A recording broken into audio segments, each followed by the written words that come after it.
105.7 and AM 1340, WKGN Knoxville and W289CU Knoxville, Fanrun Radio.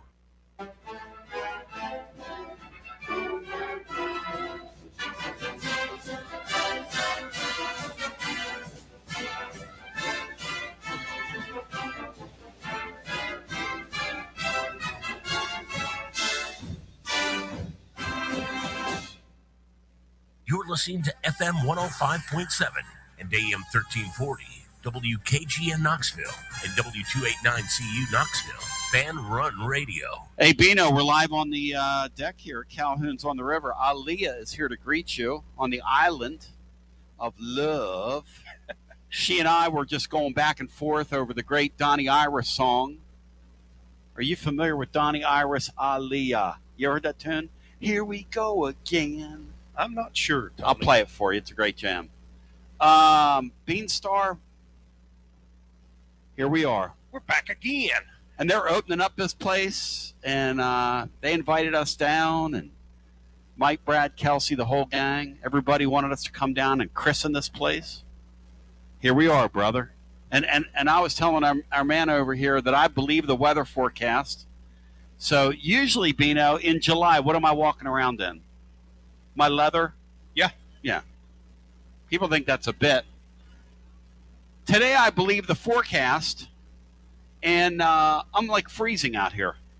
When you go and get your jacket, and he's over there in his jacket, and they're in their jacket, and they're in the sun. It'll warm up here, Tony. We'll fire it up here. You know, what's your level of pump for this sports weekend out in front of us? We got the Wright State Raiders. We finished the basketball season with Vanderbilt. We've got Mike Huguenin coming up. Chris Lee's coming up. We've got a lot to discuss with Hugie. There is a move afoot to try and get all these teams in a 138-team umbrella. The Athletics wrote a great story about it, or written, I should say, a great story about it. And college football is going to play games in London's Wembley Stadium the next 3 years. This is wild. This is wild, Beanstar. Yeah, it should be an absolutely great weekend here on campus, Tony. Wright State coming in, as you said, Vandy,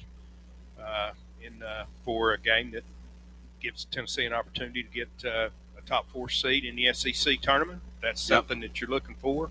Me, I just want to beat Vandy twice. I don't care what it leads to. One thing I want to talk to Chris Lee about later on in the show is I really want to get into with him the concept of when we're talking about college baseball, why don't they go to the ABS thing? Berkey thinks they need to. College umpiring is a struggle. Major league umpiring, calling balls and strikes these days, it's tough. It's might be the hardest thing to do in sports. Yesterday, the Braves had a spring training game end on an ABS call, right? What's wrong with getting it right? And when you watch it now, if you've watched any spring training ball, either Grapefruit League or Cactus League, it's so instantaneous that you don't even notice it. It's so quick. It hasn't hurt the game at all, I don't think. How about you? No, I don't think it would hurt the game, Tony. The game I got used to for a long time, I thought, why take the human element out of it? But the technology's so good, and as you said, the decisions are made so quickly that why not get it right? And I'm of the mentality that if you made me king, I would get replay completely out of it. But when it comes to what it comes to, which is it's here and you're going to use it, and what'll be really interesting is, does it benefit the pitchers or the hitters more as the year goes along and as time goes on? And there's a great debate on that. Yeah. So who it helps. I mean, a guy that knows a lot more about it than I do. Yep. who's tracked it down But he's through a the big, years. Yeah, he's a big pitcher guy. Though. Sure, yeah. He doesn't count. He's a pitcher There are sheet. supposedly there are a lot more strikes called balls than balls called strikes. Mm-hmm. But it's still going to come down to, Tony, it's going to be it's going to be more based on who challenges wisely. That's right. That's what it's going to come down to. And the players are the ones on the field that have the call. It's not the managers. Yeah. Which I think is good. That will stop all the looking into the dugout stuff that we see. And there are umpires that favor hitters and umpires that favor pitchers. Yeah. So that will have an effect on it as well. We have a lot to talk about today. Very little time. It's going to join. Boy, the lady ball thing, which I encourage the listeners to, whether you like it or not, that's important. You start watching it because I just sensed that a train wreck was coming. I had no idea. I've never heard of a player being not welcome in a locker room after the game. You ever heard of that? Collegiate level? I'm sure it's happened, Tony, but it's very, very rare. And for that franchise that they have down through the years, and then you think about that they have a top 5 payroll in their sport, for them to lose 7 straight games, what would you think the statistical probability? Alabama hasn't beaten them, Bino, in the tournament since 1984, Bino. 1984, Bino. I had a full head of lettuce and was sleeping through the night back then, Beanstar. If you smell what I'm cooking. Yeah, this is going to be a historical struggle for Lady Ball basketball. And you know, Tony, I just barely follow it. You don't follow it, right. If this team is still a 7 seed and fairly safely in the tournament, that's right. How in the world do you miss that tournament? That's right. That's right. And you know what else? I was proud of Tony Jones yesterday. He appeared with us. He went out of his way to say, you know, and he coached with Bruce Pearl, and he knows Stephen, knows the family. He said when Bruce appears on ESPN and he says, hey, Miami of Ohio should have to win their conference championship to get in. He said, I don't care what the because it was very controversial this week because he was talking about, he mentioned Auburn and he said us, we. And listen, I like Pearl because he wears it on his sleeve. And I like a guy that's not afraid, kind of like Andrea Carter, who said, hey, this thing, what this lady's doing over here is, you know, she's defacing the music over here. I don't mind a little honesty. Tony said, hey, this guy forgets where we came from. We were at Milwaukee, Wisconsin. If we'd have gone 30-0 there and would have lost in our conference tournament and got left behind, he'd have been screaming bloody murder. I was proud of Tony. Yeah. For saying that, and he said it. I didn't even ask him about that. Yeah. I wasn't even going there. What's that tell you? It's interesting, isn't it? It is very interesting. Glad Tony was on the air. It's almost like, Bino, they want, and I want to talk to Hughie about this. If you gave the lords of this thing their way, they're going to squeeze those little guys out. They're getting ready to squeeze the little guys out and make the tournament a major, all major tournament, you know, if they can. And I think they missed the boat, just like they missed the boat on the geographical integrity issue when it comes to this stuff. There's things about it that if you fool around with them too much, you look, I don't go all in for professional sports for a reason. I like college sports for a reason. And they're pulling those reasons away, Bino.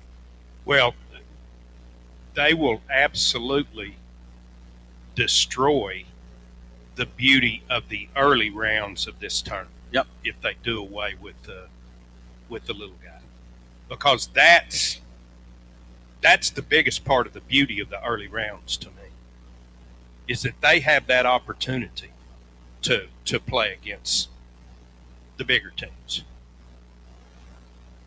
And at the end of the day,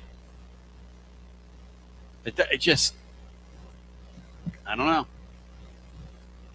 I don't know what they're thinking, because the concept of Cinderella, now you don't want to have too many of them because you can ruin a field later on. But a couple of them each year that just kind of come out of nowhere and make a run, or every once in a while an Ivy League team will beat somebody, and just something like that. Or somebody with no budget, like that one year Maryland, Baltimore County beat a 1 seed. That came up the other day on the air. Those are things. I can still remember getting on the phone with Mark Griffin 30 years ago when Harold the Big Show Arsenault put North Carolina out. He had 47 in a game. Couldn't miss. Just kept throwing it up, kept going in. Like they were playing against a Kim Caldwell defense. Nate Ament tomorrow, Bino. Does he play for you? How you handling that? Nate plays when the doctors say he's ready to play. As soon as they say he's good to go, I play. Not before. The doctors are telling me that my friends at Calhoun's were open here on the deck. It is spring season. It is baseball season. It is so next level. It is so amazing. On the other side, presented by our friends at Gouffon Moving and Storage. Shout out to the Gouffons. Thank you for your sponsorship.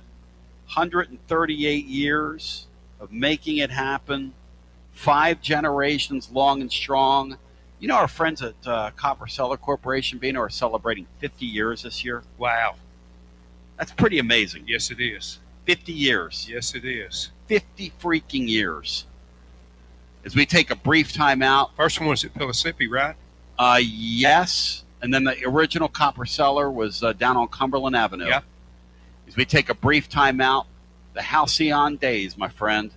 As we take a brief time out and come back with more right after this. When it's time for your next move, you want to get your precious belongings from point A to point B with your peace of mind intact. That's why you need to call my friends at Gouffon Moving and Storage, East Tennessee's moving legend. Gouffon Moving and Storage has been helping East Tennesseans move since 1887. That's 138 years. 5 generations. That's even longer than the Dooley, Jones, and Pruitt era combined. Gouffon Moving and Storage, pro movers, serving Knoxville, surrounding areas, and interstate moves too, both residential and commercial. And we'll provide you with personalized service that other corporate movers simply cannot. We know how to move all types of items. We pay careful attention to our clients' values. Your satisfaction as a customer is our absolute priority. As the oldest continually owned and operated family moving business in the United States, when it's time for your next move, it's Gouffon Moving and Storage. And storage, it's secure and vaulted. Our newest offering of commercial storage logistics, we offer receiving, storage, and delivery services for all your business logistic needs. See more at Gouffon.com. That's Gouffon.com, or check out the link at tclub.team. When it's time for your next move, East Tennessee's moving legend, Gouffon Moving and Storage.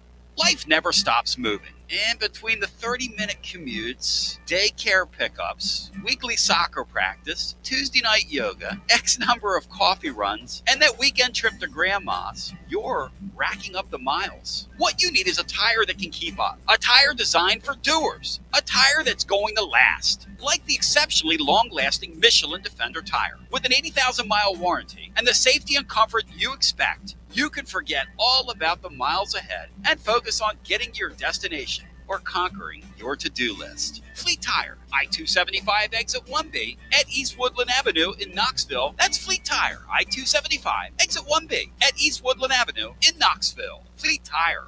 Inward Half is committed to the game and the memorable moments that happen in between. From the tee box to the tailgate, from the green to the big game. For the first birdie with Dad, the first big win with Mom. Friday night lights, Saturday superstitions, Sunday traditions. Fall into the comfort and unparalleled performance of Inward Half. This fall, enjoy the walk-in. Are you tired of hiding your smile because of crooked teeth? At Knoxville Smiles, we've got the perfect solution. Invisalign. No metal, no wires, just clear, comfortable aligners that straighten your teeth without anyone noticing. Eat what you want, smile with confidence, and see results in as little as 6 months. Call us today for more information about Invisalign, 865-539-1776, or just visit us online at knoxvillesmiles.com. Smile brighter with Knoxville Smiles. Fanrun Radio, where Big Orange Country comes to talk sports. Start your morning off with your daily dose of talk sports with John Reed and Cody McClure from 8 to 11. Then it's Tony Basilio from 11 to 1. The Playbook with William Pattison from 1 to 3. And The Drive from 3 to 6. It's 10 hours of hard-hitting local sports radio every day. Out-of-town law firms have been swarming into East Tennessee lately. From Memphis, Chattanooga, and Birmingham, they've stormed into the area. Wouldn't you rather do business with a local firm? You know, a true neighbor. Marcos Garza and the pros at the Garza Law Firm are just that. There are neighbors and friends that support local causes year-round. The Garza Law Firm works to serve you professionally on criminal matters, injuries and accident matters, and Social Security and disability filings. The Garza Law Firm is here for you at garzalaw.com. The Garza Law Firm. Let us help. Start the new year with comfort and savings from Pipe Wrench Home Services. Tired of high energy bills and constant heating and AC repairs? Ready for a more efficient home? There's never been a better time to upgrade your comfort and take control of your energy costs. Upgrade your HVAC system now with Pipe Wrench Home Services and make no payments until 2027. A new energy efficient system means lower bills, fewer breakdowns, and peace of mind for years to come. And with Pipe Wrench Home Services same-day service guarantee, you won't wait to start enjoying a more comfortable home. Your comfort isn't just our job, it's our promise. Upgrade your HVAC system now with Pipe Wrench Home Services and make no payments until 2027. Schedule your free estimate today at pipewrench.com. Pipe Wrench Home Services, trusted in Knoxville, Maryville, Oak Ridge, and neighboring communities for over 20 years. Same-day service guaranteed, or the visit is free. Offer good with approved credit. Some restrictions apply. Visit pipewrench.com for details. Hey, I'm Alan, and we ship floors on Bristol Highway in Johnson City. Are you tired of walking around on that ratty-looking carpet that you have? Well, today's your lucky day, because we have Supercore on sale for $1.79. 58 colors. We're liquidating. Supercore is the best waterproof floor with a lifetime warranty. Where are you going to find that anywhere else? Nowhere, let me tell you. $1.79, lifetime warranty. Come on down to Bristol Highway on your truck and trailer, and let's make a deal. Gotta love this time of the year. Hoops here, home runs over there, and you've got to get your Tennessee on. And there's only one place, the best place to shop for your officially licensed Tennessee volunteer gear, Alumni Hall. Hands down, the best store for Vol fans. They've got the latest and greatest apparel for the entire family. Hats, man cave items, decor, and more. Get your Vols grill cover, a plate for your burgers, and of course, that chef's apron for all that outdoor grilling this spring. And accrue those rewards and watch your balance grow online or on the app. We'll see you at Alumni Hall and alumnihall.com and G to the B to the O, Alumni Hall.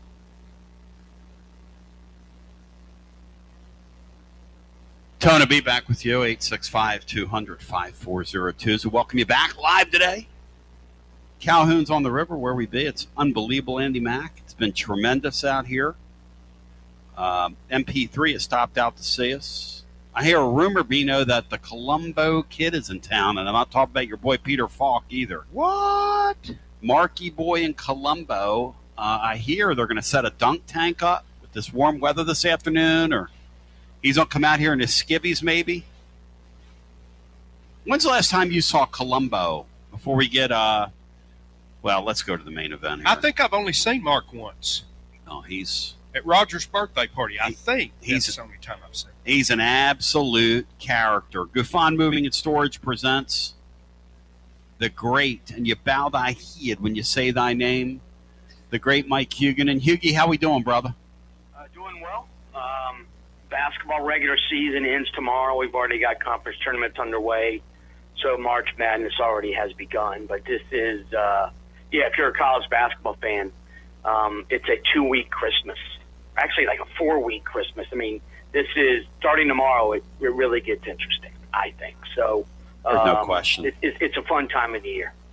Why starting tomorrow, Hughie? Why starting tomorrow? Well, there's a conference tournament final, and it's the last day of the regular season. So I think that everybody sort of locks in from that Saturday on. I mean, yes, I think there's 6 conference tournaments already underway, maybe 7, but it's hard to find Horizon League games on TV.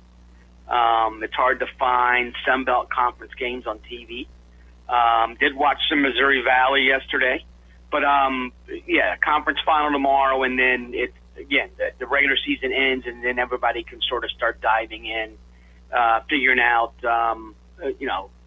yes, the bracketologists have been at work and stuff, but I think that most fans, let's put it this way, a lot of hardcore fans that I know, and I count myself in there, don't really pay much attention to the bracketology shown on ESPN. And starting tomorrow, I think, is when I'll truly start looking at some of the brackets and all that kind of stuff. We all know who's going to be the 3 of the 4 number 1 seeds. We know who's going to be the 16 seeds, but I think starting tomorrow, everybody, like I said, locks in. You get in the car and you're driving for a month, and you love every minute of it. Oh, it's incredible. I mean, and I was just telling Bino, if you gave the lords of these major leagues their way, they would have the Auburns in instead of the Miami of Ohio's. And man, that would be so sad if we de-emphasize the mid-major teams. They're already getting naturally de-emphasized with what's happening with the transfer portal and the way everybody's buying people off people's rosters. But even at that, I still want to live in a world where they get a bite at the apple at the end of the year. The Miami of Ohio's, Hugh, you get a bite at the apple. Yeah, I mean, they play tonight. They're on TV against Ohio U. If they win, they have an undefeated regular season. You can look at their analytics and you can look at their schedule and say that it's not that impressive a team. Going 31-0 in any league is impressive. Think about the ebbs and flows of a season that started in the first week of November. Here we are, the first week of March. This team has not lost a game since first week in November. I think that's a pretty amazing feat. I think they win tonight, and I think if they win tonight, they basically lock up a spot because, again, if Miami of Ohio goes unbeaten in the regular season, loses in the conference tournament, fine, the MAC gets 2 teams, and the SEC or Big 10 or Big 12 lose the team that finished 9th or 10th in the conference. Does anybody really care? Wait a second here. Bruce wants Steven in. Yeah, he said the other night. Yeah. Auburn, they have nice analytics, but you look, they're 16-14. I think they're going to be 16-15 after tomorrow. A team that finishes 16-15 and 7-11 in the regular season in its league has zero business playing for the national title as an at-large. If they win the SEC tournament, obviously fine. And heck, if they get to the SEC tournament final, maybe even semifinals are going to be in. But I think the only people who care about Auburn getting into the NCAA tournament are Auburn fans. I don't think the typical college basketball fan cares one iota if Auburn gets in or not. I think there is a lot more at stake with Miami of Ohio, and your point is tremendous. If you're a mid-major, this is a upper class laden Miami of Ohio team. How do they keep all those dudes together? That's Travis Steele. That's pretty impressive. And a lot of the teams that are going to go into the NCAA tournament as mid-major potential Cinderellas, they're going to be ravaged by the portal next year. So, in some respects, I know the committee doesn't think this way, but it would be nice at one point, throw the mid-majors a bone if Miami of Ohio loses. There is, again, Auburn, 16-15, 7-11. with a chance to play for a national title as an at-large. No, that should not. Yes, they'd have to win a game in the SEC tournament or something, but that means they would go into the NCAA tournament with 16 losses, which is, come on, what are we doing here? I just don't, for the life of me, Beanstar, understand why you want to tear at the fabric of the deal. But that's exactly what they want to do. That's exactly what Sankey wants to do. The commissioner of the Big Ten, they're wrangling over this. Going to 76 teams so we can get Auburn comfortably in the field. And I'll take what Hughie said a step further. You will turn off the hardcore sports fan from watching your regular season if you put 76 teams in that tournament. Because at the end of the day, why would I pay attention to it until there's about 3 weeks left in the season? Yes or no? No, I agree with that, Tony. I think I think you're going to steal some of the magic of the tournament if you do that. Mike, I absolutely love the one bid league tournaments. I enjoy watching those. But next week, the other tournaments, I get impatient and want them to just get over with because I love the NCAA basketball tournament so much, and I think there's little to nothing that changes about the bracket based on a major conference tournament. So well put. I think there's still some question about the final number one seed, Florida, UConn. I know UConn beat them in November, or actually early December.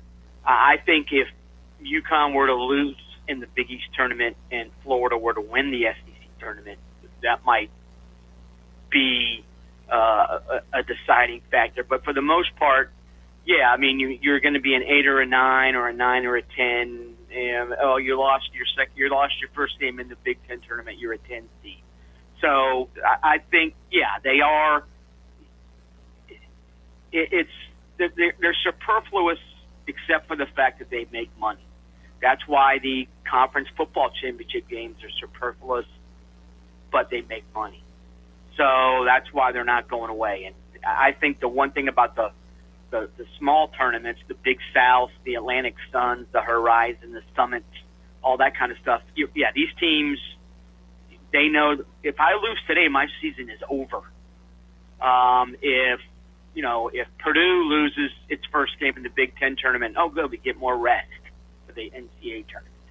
So there is a lot of there's a heck of a lot more at stake in the small tournaments, no question. You do feel for teams that dominate in the regular season in a smaller league, like Navy.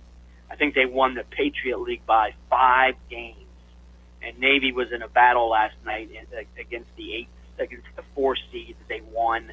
But Navy dominated that league, and if they lose in the conference tournament, they're not going to the NCAA tournament. So there's a lot more at stake for the smaller guys, so to speak. I love when I tune in the championship week thing, like some of these tournaments you've got going on, but when you get to the final games, and you've got that whole thing, that dynamic, like he's talking about in the smaller leagues, when you see those teams get in those little gyms and they play, kind of my thought is that's really what college basketball feels like. Yes, you said it. It's not in the professional arenas. It kind of reminds me of being a kid growing up in Temple's McGonigal Hall. They had that little 4,000 seat. Felt like you were in a compact sort of high school gym watching high level basketball, and that you were right on top of it, and you could feel it, you could smell it. I mean, the whole thing. And those little gyms, and seeing what it means to those kids at the end of those games. I'm sorry, but as a sports fan, if it doesn't bring a smile to you or tickle you in some degree or move you in some degree, I can't help you, because to me that's what it's all about, man, when I watch those games. The cool thing when they're on campus sites, as I think 5 or 6, I think it's 5 this year, the court storm by the home team when they win is incredible. Because, and let's get serious here as well, if you go to Tennessee, if you go to Florida, if you go to Purdue, if you go to UConn, you do not see the basketball players on campus. If you go to Lehigh, if you go to Maine or Binghamton or NJIT, chances are you may actually have one of these dudes in a class. So they're actually interacting with students that they know, and that's the difference, I think, between major college sports and, Division II, Division III, and these small basketball leagues. I think, yes, if you're a Tennessee fan and you win the SEC, you're a student, you're going berserk. This is fantastic. I would argue, though, that if you're let's use it. If you're a midshipman in Navy and Navy wins the Patriot League tournament and gets to go to the NCAA tournament, that you're going to remember that forever, because the star player, you may have room with the guy, for God's sake. So there's a gigantic difference in a lot of ways, obviously, between big leagues and small leagues and college basketball especially. But the fact that there's, again, the immediacy aspect is, I'm going to go high-five a guy who sat next to me in freshman English, and now he just scored 22 points. That happens in these smaller leagues. Bino, you were going to add about just the magic of those small leagues as well. Yeah, Mike, a couple of occasions I had an opportunity to go to Asheville and watch the Southern Conference tournament when Forbes was at East Tennessee State, Mike Young was at Wofford, and you can just feel in there exactly what you were describing, just the closeness of the student body and the team, and just the opportunity that's there for them that they don't see a whole lot, like the top half of power leagues always get to see. So for a week in March, Wofford becomes, hey, where exactly is that school? I'm going to read up on it. Or where exactly is NJIT? I'm going to read up on it. Where exactly is Long Island University? Is it really on Long Island? Actually, no, it's in Brooklyn. So how they get that name? I'm going to read up on it. Because those schools do, they get their moment in the sun, and that's real cool. And I think I've told this story before. I've been to a ton of NCAA tournament games, a ton of conference tournaments, Power League tournaments. The most emotion I've ever seen at a basketball game, I'm talking Final Fours. I've been to Final Fours. The most emotion I've ever seen at a college basketball game was the old Trans-America Athletic Conference tournament was played in Orlando. At the time, Florida Atlantic was not what it is now. The coach was Sidney Green, who used to play at UNLV. FAU won the TAC tournament. Sidney Green runs out to midcourt in his suit, flops down, and starts doing a snow angel in the middle of the court. And he was crying. And his family pours out of the stands, and the players were going berserk. And that was like, oh, my God, this is unbelievable. And there might have been 1,000 people there because, FAU at the time, we play basketball today? But I have never seen a coach react like Sidney Green did when they won the TAC tournament and became a 15th seed.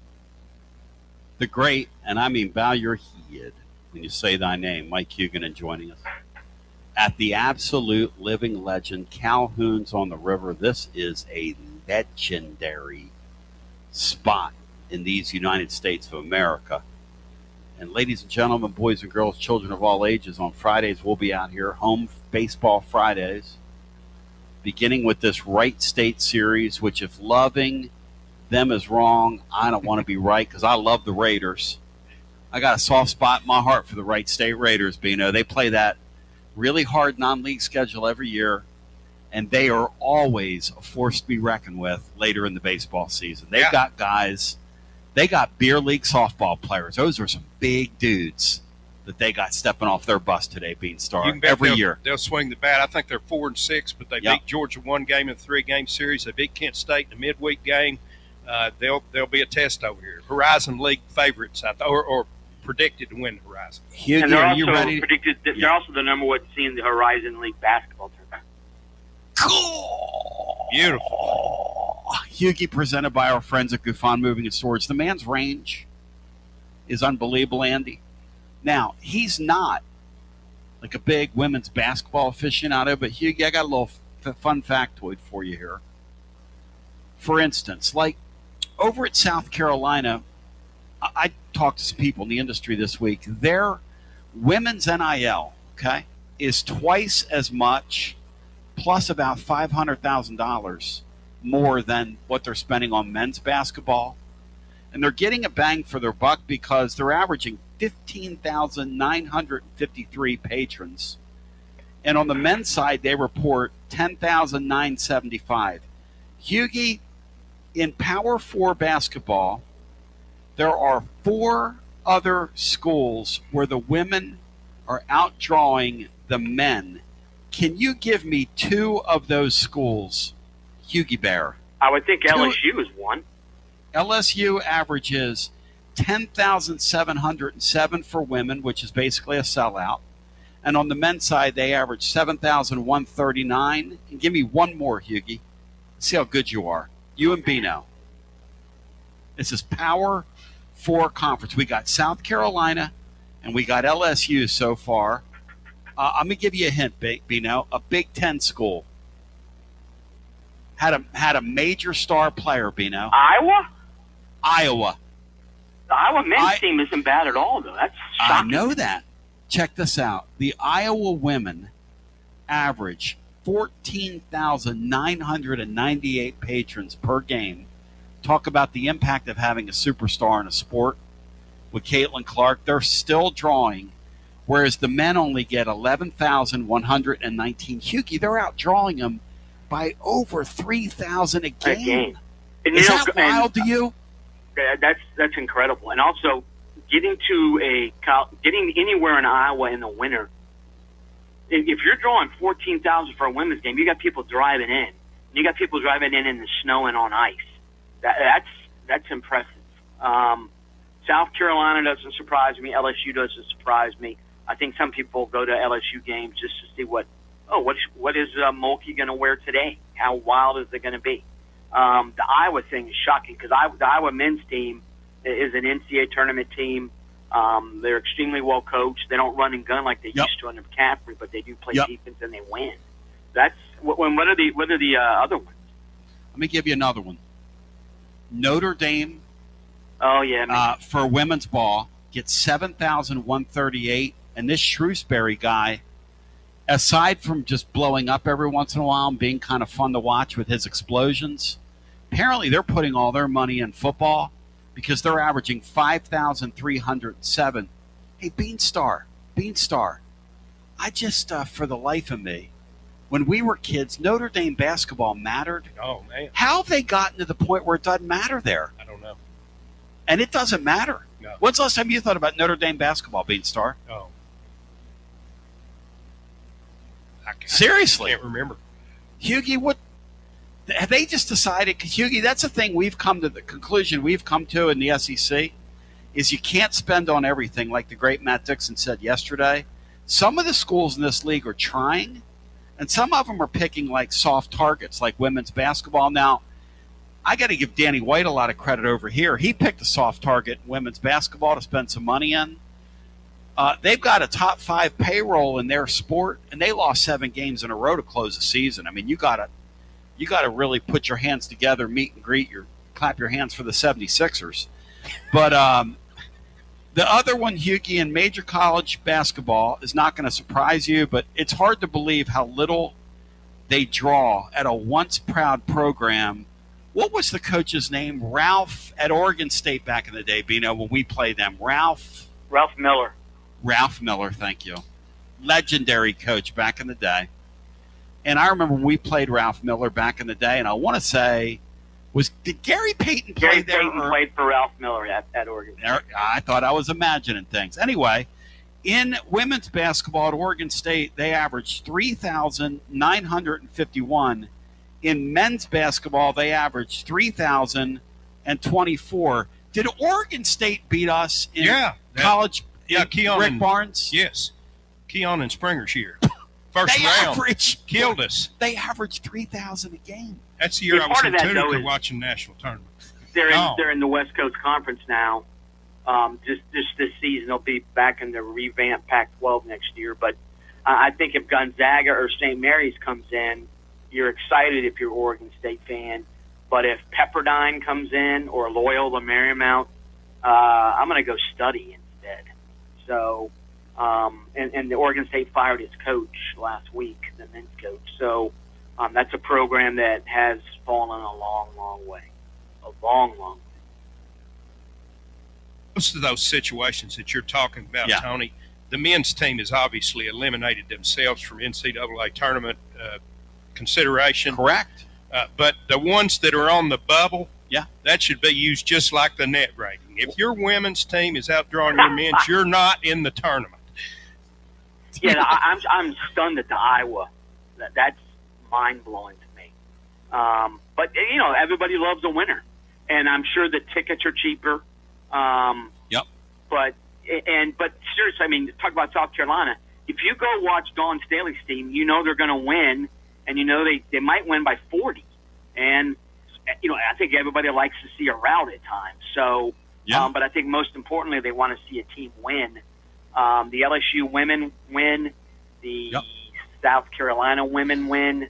I have to admit, I'm not sure how good the Iowa women are this year. I don't either. But I know the Iowa men are NCAA tournament bound, and they gave Michigan all it wanted last night. They only lost by 3. So, but that's an interesting. And when it comes down to firing a coach at South Carolina or LSU, okay, we have buyout, all that kind of stuff. At the same time, don't you look at the other side of the coin and go, if we keep these guys, our attendance actually could get lower. We're going to sell fewer tickets. Oh my God! So. But I think if you're LSU, I don't know how much money LSU spends on men's basketball. I know Brian Kelly said yesterday on the radio that people at LSU were telling him that Kiffin is going to spend $40 million on his roster for this fall. Wow. And my assumption is if Kiffin's spending $40 million, that means the school ain't spending a lot of money on anything but football. Wow. Here's my thing, guys. That might be Brian Kelly blowing smoke too. Sour grapes blowing smoke. Here's the thing, though. We talk about these blind transfers in the spring, Bino. Okay. So don't be when these going to kids LSU. show up. You said it. There'll be some going to LSU, Kiffin will. He's the guy who tweeted last week about how somebody tweeted out that the NCAA needs help, and he's like, "Yes, it does." And I'm thinking, dude, you I don't want to say manipulated but he's used the system extremely well. So I don't know why Lane Kiffin wants any guardrails at all, frankly. I'll be honest. Oh, no. The system needs a firewall for Lane Kiffin. He's like a virus that'll get into your system, and he's like a computer virus is what he is. But, hey, I give the guy credit because he knows what he's doing. I'll tell you who really knows what they're doing, though, is my friends at Gufon Moving and Storage. You know how I know that? They've been at it since 1887. That's 138 years. That's 139 years. What am I saying? Do the math. Chilio, 139 years, 5 generations. That's long. I tell you what, Tom Gufon, when you get to 140 years, we need to have a volunteer jam, brother, up at your locale. And because, look, when you got brands like them and my friends at Calhoun's, 50 years, Bino, the Copper Cellar, 50 years. Think about that, Beanstar. Think about 50 years. But here we are. My friends at Gufon Moving and Storage want to remind you, because it's time for our mover of the week, as I shout out Taylor, who's 5th generation, secure vaulted storage, newest offering, commercial storage logistics. What that means is they'll do receiving for you, they'll do storage for your stuff, and then delivery. Hey, they're cutting. You don't even need to have a space now. You know what I'm saying? Okay, so here's the deal. You go on. You check them out. Go to our website today. Read our 3,000-word blog, and check it out at Gufon Moving and Storage. Our mover of the week, Hughie Baby, is Cincinnati basketball. Hit it. They lose to West Virginia on February 5th. They're 11-12. Now they're 17-13. Almost an NCAA tournament lock. Their analytics are off the charts. They're in the top 30. In 2 of them, and in the top 40 in another. Wes Miller was a hot coaching commodity a few years ago. In late January, he's going to get fired, and now, no, he's not going to get fired because he's taken a team to the NCAA tournament. Plus, in that stretch, they've beaten UCF by 20, Kansas by 18, BYU by 22. All those are tournament teams as well. So Cincinnati, it took them a while to get going, but that team has skyrocketed up the analytics charts. They've skyrocketed into all these brackets, and one of their key players is Jizzle James, who is Ed Jaron James' son.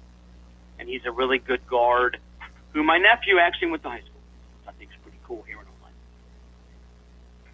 Bino? That's a fantastic mover. I love that. Love the fact that just a proud program like Cincinnati's. That's the thing. They haven't been in the NCAA tournament in a long, long time. Think about when Huggins was there.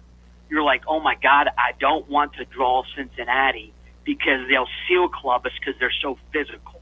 Yep. And they really are. They won back-to-back national titles in the late 50s, or maybe it was early 60s. I can't remember. Yep, early 60s. Yep. But, I mean, that was a team that, you're right, proud basketball tradition. And, you know, they never cared about football, frankly. They were always a basketball-first school, and they really have fallen a long way. But you got to give Wes Miller credit. Again, they were under 500 a month ago, and now they're safely in the NCAA tournament. I'm going to tell you something, too, about what I remember the early Huggins years, Bino. We played a game here. We played a home-and-home with them. Nick Van Exel came in there, Jim. See? One of the coolest college basketball players of all time was Nick Van Exel. Those teams were literally street fight tough. Yeah. And they beat us both times, which isn't really surprising. That was the Wade Houston years, but it was so fun. And Cincinnati was a huge brand back then. Yeah. Yes, you were. In the sport. Yep. Huge brand. The old Metro Conference. And they had, Kenyon Martin. I can still remember they were in, I think, the Metro Conference tournament, and Kenyon Martin broke his leg, and they went from, they were going to be a sure number one seed. I think they fell to a number two and lost in the second round. But they had a bunch of extremely physical players go through there. I remember the D'Antonio Wingfield saga. Yep. He was a kid from Macon, Georgia, who was who had a tough background, to say the least. And I think he ended up getting kicked out. But, Nick Van Exel, and you know, the word swag is overused, but man, those Cincinnati teams back then had so much swag. I'm so glad they were rock stars coming into the arena, and opposing fans would show up to watch Cincinnati because you knew they were really good. They'd have a lot of fun, and their players would prance and preen and embarrass your players, but it's like you didn't care. Well, shout out to my man Eric Waddell. I'm happy for them. I'm glad they're going to get back in the field. I hope they get in and make some noise. Look who's in the house. That's it. MP3. Yeah. JM's in the house. Shout out. BC, this is old school this is here. We're going to old school out here on the Calhoun's on the River deck where we be today. It's absolutely next level. Hughie, I love you. Who do you like tomorrow in this Tennessee Vanderbilt game? Who are you taking? You know, at one point I thought, oh, my God, Vandy might actually be the best team in the SEC. No, they're not. I think because the game is in Knoxville, they're going to win. I know the Vols won at Vandy. I think they end up with the season sweep. I sort of think, Vandy has sort of settled into what they really are. Byington's a good coach. I don't think he has enough talent. I think they're going to have problems with the physicality of Tennessee, which they did last night. Vols are going to manhandle them. Yeah. With or without Nate Ament, Tennessee will run them over. Is he supposed to play tomorrow? Well, who knows? With or without him. Yeah, that's what I'm saying. He might wake up tomorrow and say, hey, let me play, coach. Put me in. What are you going to do? If he says, put me in, coach, I'm ready to play today. You know, it's going to be John Fogerty, you know. Hughie, you're my – by the way, Hughie, the Vols have a catcher on their baseball team that started the other night in center field and played a rather swift center field, Hughie. So you talk about an athlete. When you can catch and play center field, very well and play center field, you're an athlete, my friend. You're not the typical catcher, that's for sure. Most catchers, they have trouble playing anything, frankly, other than Thank you, Hughie. So. You're my man. Thank you. All right, talk to you next week. Thanks, man. And Tennessee has two guys, Bino, that can catch and play multiple positions. Levi Clark looks very credible behind the dish, Beanstar. He does, and I think that Matt made a great point in that the scholarship limitations for baseball now or the roster limitations. Yes. You're going to see a lot more guys that play multi-positions and guys that pitch and play. So 865-200-5. I give that number out of reflex because Chris Lee will join on the other side. Southeastern 16. Let me say pitch and hit so our buddy doesn't get on me. Obviously, pitchers are still players. I'll tell you this. This kid that pitched Tuesday night might be the best pitcher on their pitching staff. He's certainly looking out. And he is he's a kid. He's a baby-faced kid. Oh, he was very good. His stuff is electric. Very good. Very good. Oakland can't bust a great, but he was very, very good. Oh. You know, he reminds me of me when I get that guitar in my hand. It's time for a lead, Bino. You ever thought you had that thought? Get a brief timeout. I want to shout my friends out at Calhoun's. I love them. They are a Tennessee tradition. They put up with us for some stupid reason. And you will taste the freshness when you come to any of their locations because they have a commissary here where they get up every single day and they cut that moit. They also have a fisherman fishing off each coast. So what you're eating is fresh, factual, and furious. And if you go out to Chesapeake, you're not going to find anything better than that. I'm telling you, Bino, you say that you've been to conventions where you've been to the finest seafood houses and you don't find things like. No, I mean we when I was with the operating engineers. Yeah, when I was running that training facility, we would bring instructors in from everywhere. A lot of them from the coast, and we'd take them to Chesapeake and they'd say, "Bang, this is as good as I've ever eaten anywhere, anytime." Cool. So we take a brief time out and come back with more. We're on your other side. Chris Lee joins the fray. And by the way, Mark Griffin's on his way. Griff said he's going to hang out with us. Hey, fantastic. Huh? It'd be great in hour two. Hey, baseball and basketball, great. That's right. Just laying right on top of what this weekend's about. Perfect representation. As we continue, he never played for the Lady Vols, though, did he? I don't think so. By the way, Brian's going to unpack why the Lady Vols are in with ease. He's got their profile today. Kudos to Matt Dixon for helping dig that up. Matt Dixon went out of his way. He did. Matt was impressed. Dig up the record in the Quad 1. The strength of schedule the Lady Vols have played this year has been, second only to. I mean, they played one of the toughest schedules in the country, and it's really not close. They've got a great net rating. They're easily in the NCAA tournament. Like, with the greatest of ease, as now banned caller used to say back in the day. As we take a brief time out and come back with more right after this. It's the hottest postgame show on the planet. Garza Law, fifth quarter fan reaction. Fan reaction. As soon as the final gun sounds, we're live. When it's time for a fresh coat of paint, run, don't walk to Walker's Painting. Interior and exterior, Walker's Painting's been making it beautiful since 1999 across the Knoxville area. New construction, repaints, commercial, residential, free estimates available. And get this, mention you heard Walker's Painting on the Basilio Show, 10% off your first job. Let's go! Run, don't walk to Walker's Painting. 865-688-1410. That's 865-688-1410. Walker's Painting, making it beautiful since 1999. Check out the ad at the blog at tclub.team. Walker's Painting. Hi, I'm Jim Simpson, owner of Simpson Meats. When's the last time you grilled a really good burger or steak? One your friends still talk about. Our goal at Simpson Meats is to make that happen every time you have a cookout. All of our cuts of meats, steaks, burgers, briskets, and pork are always fresh, flavorful, and sustainably sourced. We are family owned, so we know the importance of knowing how and where your food is raised. We have been putting quality first since 1888. Visit our butcher shop off Lovell Road or online at simpsonmeats.com. Okay, so we really need uniforms and equipment for this season. Can I trust you with that? Cool, I'll just order them online. What? Yeah, I'm going to hop online and I'm going to get them ordered. Hold up, that's not a good idea. We shouldn't just spend money on some random online retailer, okay? I mean, it seems pretty convenient. Trust me, it's a terrible idea. Let me simplify this for you. SM Athletics. Okay, how do you pronounce it? SM Athletics? They're the go-to for uniforms and equipment, whether it's for universities, high schools, youth leagues, you name it. So why wouldn't you rather go with professionals who can guide us through the process, design the perfect uniforms, and deliver the best equipment. Yeah, I guess that makes sense. What's the name again? SM Athletics. Right. It's definitely smarter to go with a company that emphasizes customer service, fair pricing, and, of course, excellent products. Exactly. So, yeah, I guess it's settled then. For uniforms and equipment for all sports, it's SM Athletics.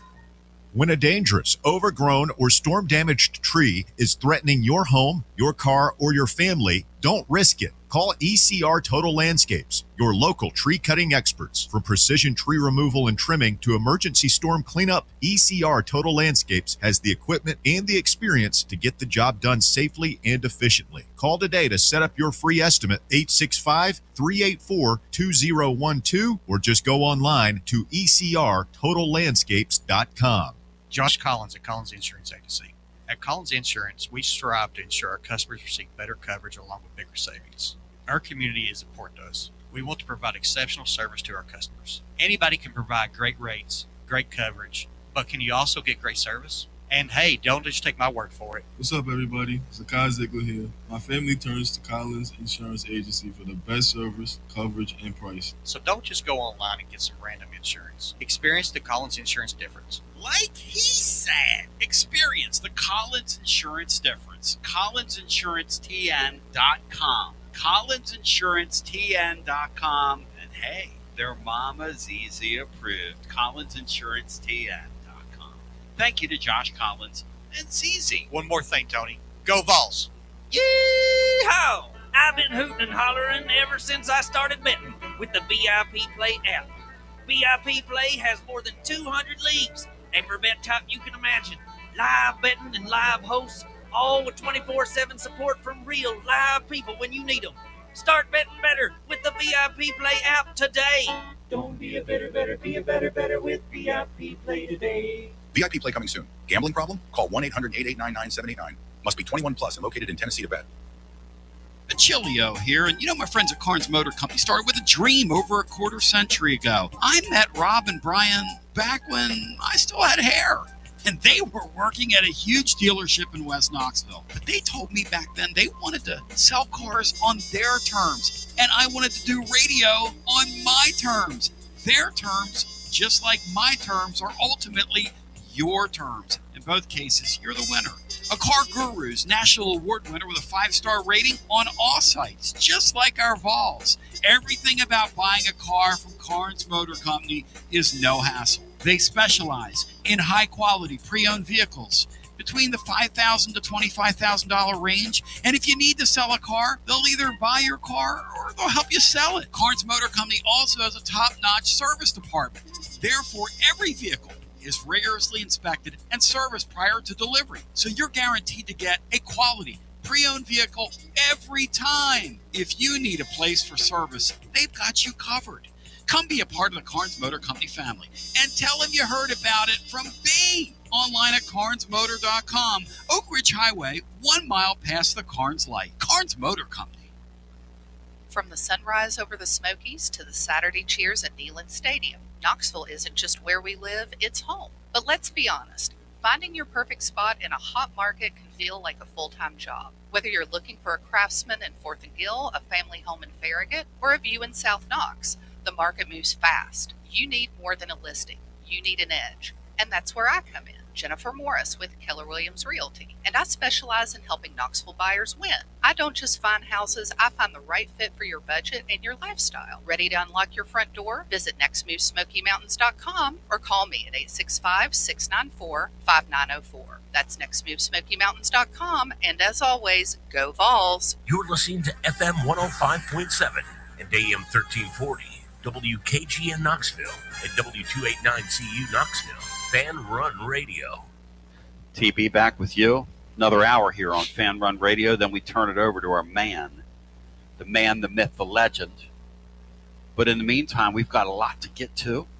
Very little time to get there, as we've got one more game in the regular season before we shift things down to Nashville. And again, Beanstar, I'm not sure, as we were saying, as we're live at Calhoun's on the River, what these tournaments mean anymore in hoops. But Chris Lee can help us sort all that out because it's a busy weekend in the SEC. Chris Lee, Que Pasa Amigo, as I welcome you in. And what do you think of, you told us, you put it on the front burner what was going to happen with that Collins deal, and it came to a head this week. That's kind of the worst of college sports in this era, is it not? Isn't that sad? I mean, excepting stuff that happened at Cal State Bakersfield this week, maybe. Yeah, it's pretty close. Take us under wings on the Bakersfield thing for those that got by. You didn't see that? No. Yeah. Well, if you're, I won't get too graphic, but oh my gosh, Bino just told me. Yeah. I will let you. If you've seen the headline now, yeah. They got the Godfather from WWE's Attitude Days out there. Okay. They just thought coaching wasn't easy. By the way, shout out to Justin Carpenter and his lovely bride who are here today, and all the folks that have supported us. We're very happy to see all those who have supported us today, as we're live with the great Chris Lee, Southeastern 16. And Chris, I didn't mean to go there with you, but let's go back to the Vandy thing and that kid. Look, how can that not be an absolute disruption? And I'm watching some of the things that go on in sports now. The Lady Vols had a gal that they wouldn't even let on the team bus last night, Talisha Cooper, because apparently she said something pretty untoward to the head coach. My sources tell me she said something to a head coach that you just cannot and do not say. But now we're in an era where these big money kids, they're in charge. They're literally in charge now. Is this sustainable? Well, look, I mean, and I'm just going to hit the general big picture of stuff here, okay? You have basically unlimited transfers. You have basically unlimited money. You have, we've had sports gambling scandals. I mean, and that's just the stuff that I'm thinking of off the top of my head, right? Like you have this whole mix of things that were not in play 5 or 6 years ago. And like they all hit pretty close to each other. So like just the time you have a chance to adjust to one, you have all these things, and they don't add, they multiply, right? In terms of the complications they cause. Well, that's exactly right. And the ripple, like it's almost like once you cross the Rubicon, it just keeps coming and coming. Let me like this, okay? The Collins kid is the first that I can think of that said, "Hey, I'm at 9 games. That's it for me." But he won't be the last. There will be copycats of that next year, Chris. Yes or no? Yeah, I mean, of course there will be. And I don't understand the distraction that's got to exist within the Vanderbilt deal. Their start was so good. He was integral to that, obviously. How much of a blow do you think that was to their momentum? I mean, if Frankie Collins is playing for them and doing the things that Frankie Collins can do, then obviously it's a loss. But I think he had become a bigger distraction. And I think just now that he's gone, I mean, he was literally selling his furniture on, Facebook Marketplace or something this week and getting out of town. So I just think that had been, I don't know directly, like exactly how that went down in the locker room, but I just remember the Oklahoma game. People talked about how he came out after the starting lineup and was sitting on the bench and dressed in street clothes. And a lot of just people said, man, they looked distracted and something felt off that day. And an Oklahoma team that had lost 9 games in a row beat them. I don't know how much of that was true and how much of that was just license and people wanting to explain this or that. But I suspect it's more true, and there's probably pieces I didn't know. So, look, I mean, we're looking at 2 different things, right? We're looking at if Frankie Collins is playing for them and doing the things that Frankie Collins can do, and there's no distractions. Losing that guy is one thing. But I think losing the guy they lost in the state that was, and in the state those relationships were, I think is another. And I think that's probably an addition by subtraction. Hey, Chris, when there are certain players that wear the Vandy uniform that can make me kind of suspend my natural dislike as a Tennessee fan for Vandy basketball, and Tyler Tanner's just one of them. I can't take my eyes off of him when I watch Vandy play basketball. I think he may be my favorite kid I've covered in the 23 years that I've done this in terms of basketball players. I mean, here's a day and age where I just named all those things, and here's a kid who's local, appears to be pretty loyal, may or may not get drafted this year, may or may not come back. But, I mean, here's a guy that when you watch Darren Peterson at Kansas and all that is going on there, and I know that he and Tyler Tanner are completely different levels of prospects, so don't read anything into it more than what I'm about to say. But all these reasons for kids to opt out or whatever, and here's Tyler Tanner. He's played through the flu, I think, multiple games. He's not much bigger than I am. He just gets knocked around constantly. And he plays through all that.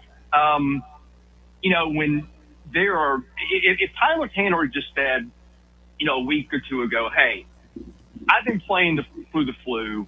I'm not my best.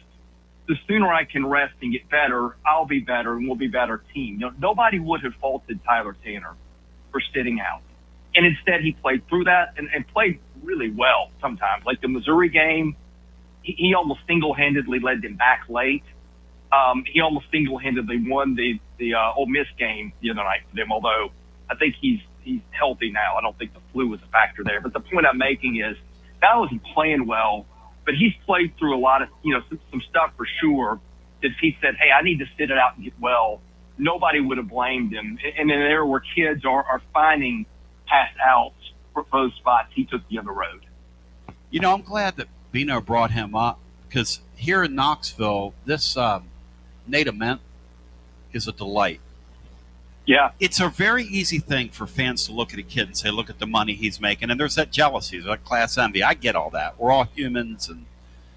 But here's a kid who was hurt going into the Vanderbilt game, was not himself, never made an excuse. Rick Barnes is so hardcore that he came out and basically said the kid's got to be tougher, this, that, and the other, when he knew he was dragging a little injury around, which you got to love that about Barnes, right? We love that about Barnes. Yeah. But Nate Ament tried to go out there and play the other night after he got literally bent in half. I mean, he got bent in half. And when he jumped up in the air, his ankle, at that point, he realized his ankle was more compromised than he thought. You could see him come down and gingerly walk off the floor. I'll say this to anybody listening right now, because I don't understand our fans at times, and I don't understand fans at times, but this guy is a lottery pick, and he wants to play tomorrow. Now, I don't know that he's going to play tomorrow. I don't know what they're going to do, but he wants to play. How many guys in his position, Chris, would be trying to get on the floor tomorrow? I don't know, but as the Peterson situation has shown, it's not zero. And just kind of an aside, it's a rivalry. The sides are supposed to hate each other. I think this is kind of at a place where I'm hoping both coaches are here. I know Barnes isn't going to get in the seat forever, and Byington's probably going to have some offers after the year, I would think. I mean, if you're paying attention, he's a guy who is taking programs from where they were to much, much higher places.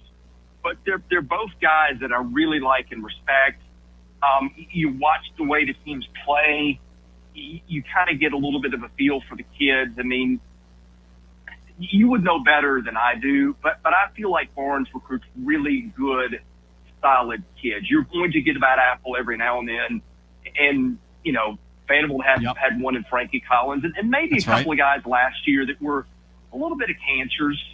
But he was in a spot where he just had to take what he could get because that program was at rock bottom. I mean, got into the tournament in 1 year, made some pivots and went on. But I just think, take your fan glasses off or whatever.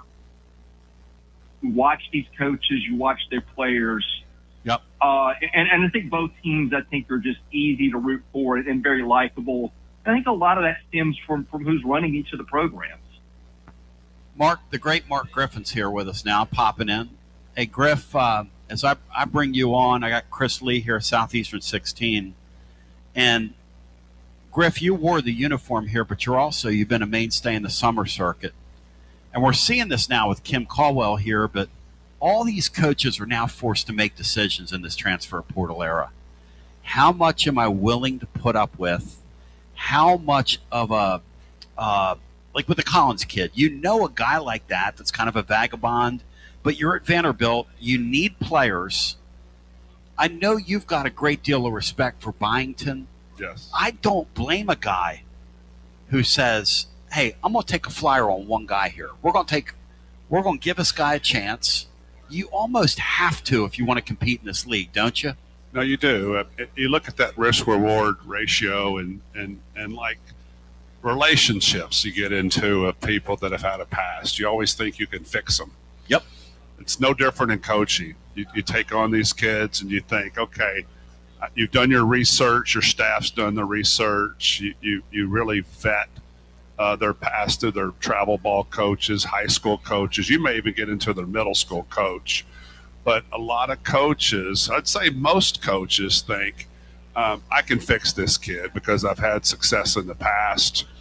And with Collins or any others or here, any of these particular Lady Vols, you think, you can come in and make a positive impact off the floor. And that's very noble. Not enough is talked about that for the ones that are successful. But you're going to have bad eggs, we call them. And that's unfortunate.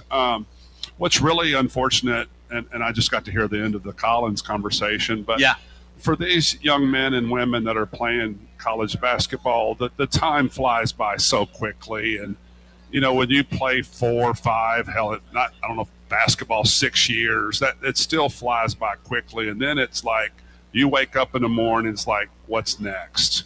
I was talking to someone today about that. The transition from putting on a uniform to putting on a business uniform is tremendous. And most kids don't understand that fine line of the time that you have to make a difference in school and try to change your future while you're there versus feeling like something's owed to you. Well, one other thing because Chris brought this up, I know you were at the game at Vanderbilt. You lived in Nashville. You live here now.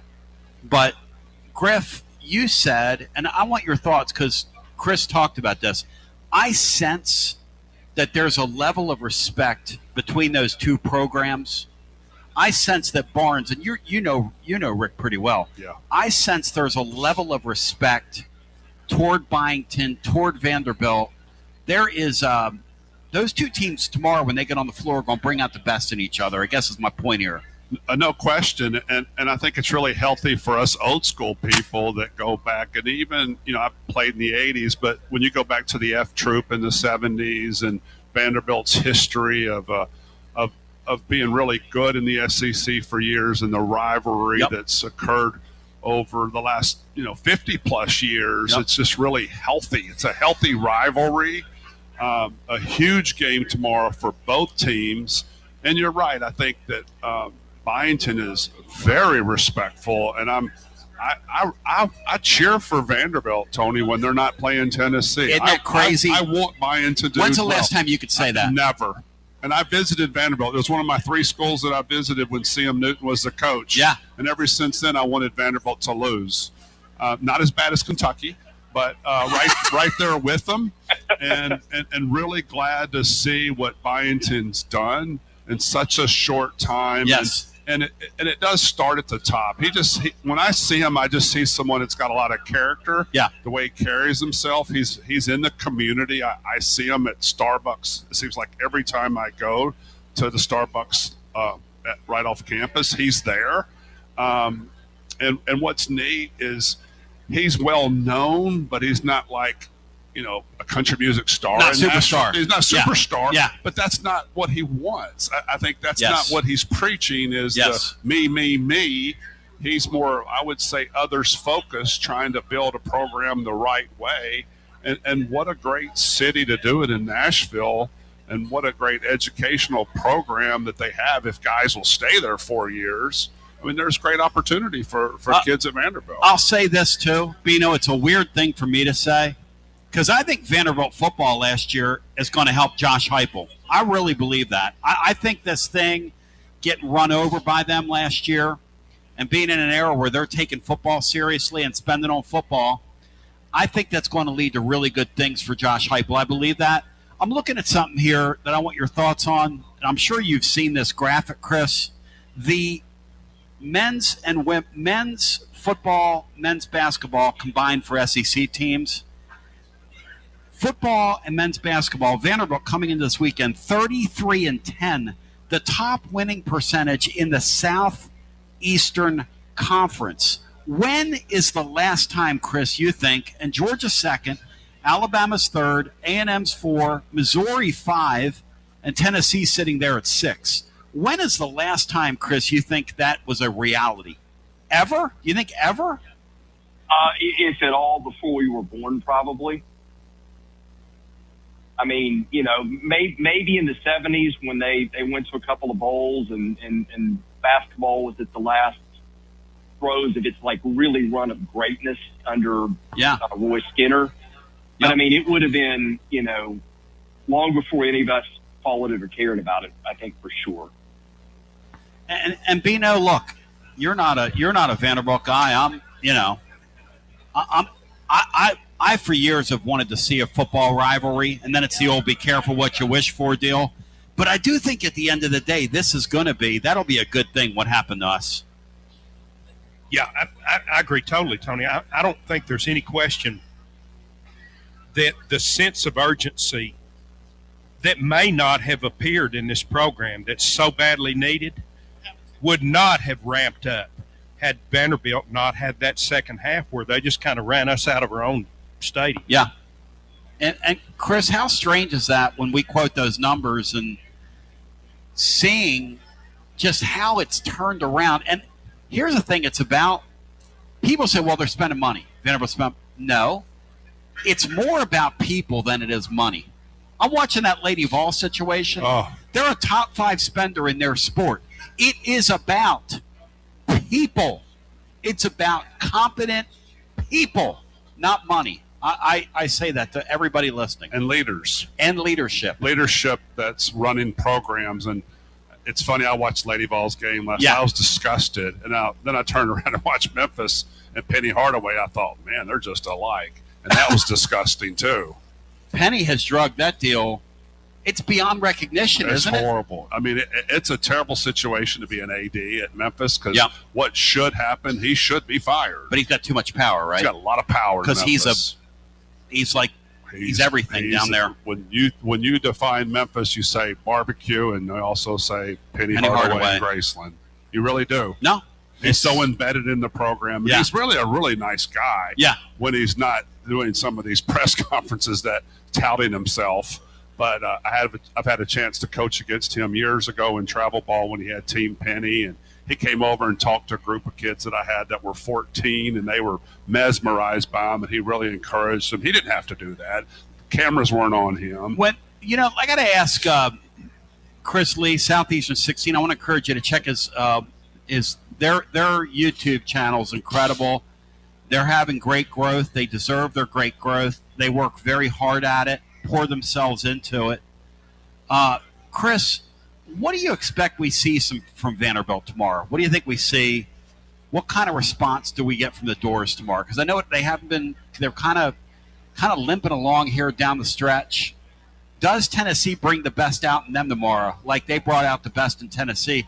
Because that was one of Tennessee's best wins. That game at Vanderbilt, Tennessee the screws were down. I mean, they were dialed in that game.